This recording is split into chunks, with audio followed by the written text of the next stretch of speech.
Well, the demo has been played, and let me tell you, this is one of the better demos I've played in a really long time. And we'll get into why, but long story short, I went in unsure and skeptical to leaving with a definite purchase confirmed.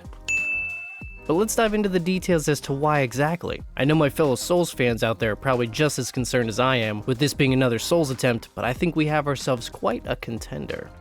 Now, if you didn't know, Lies of P is actually developed by Round 8 Studios, a fairly new developer with their big entry being an MMO called Blessed Unleashed. And that is not who I expected to be developing a Souls-like. Talk about coming out of left field. So there's no hiding it.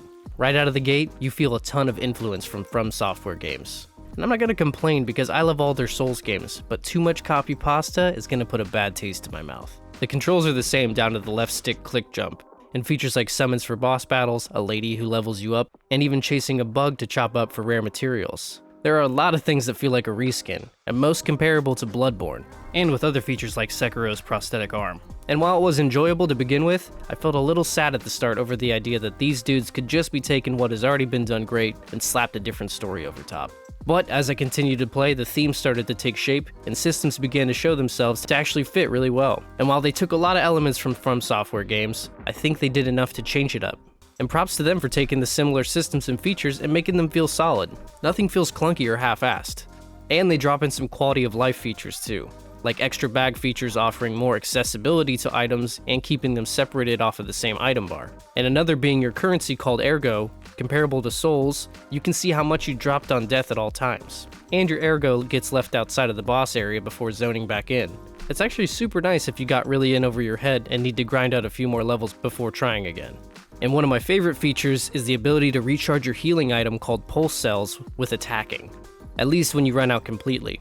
This actually came in handy numerous times, and I like that it's a slight assist because it only starts the charge when you've completely depleted them.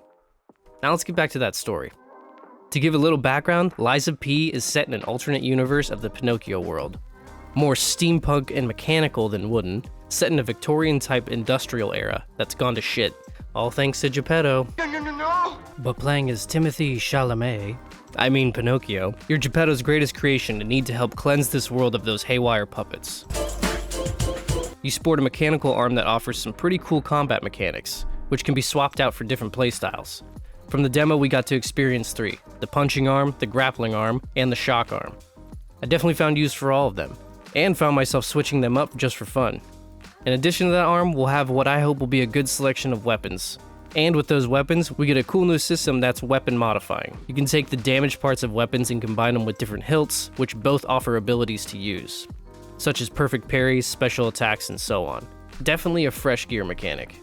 In addition to those weapon modifiers, you'll actually get access to a skill tree of sorts. Now there's no telling what will be on this, but with needing materials to upgrade into different perks, this should provide an excellent additional progression system. And just by the few they show off, we might get some pretty cool passive and active abilities, like a double dodge. All in all, I walked away really satisfied and wanted to keep playing. From a skeptical start to feeling its own set of charm and uniqueness that does make it feel like its own heavily inspired Souls game. We've seen some demo flops recently, especially with this whole demo thing becoming more and more standard for new games. I think other developers should take notes on how they did this one. I thought after the first boss that was gonna be it, but they gave an additional boss and 2 zones to play through, all while providing us a sense of progression and feeding you the crucial pieces of the game and systems that really make you want more.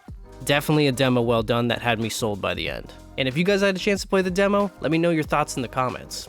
And don't forget, if you want more game reviews, news, and deals, make sure to hit that subscribe button. As always, thank you guys for sticking around to the end, and I'll see you in the next one.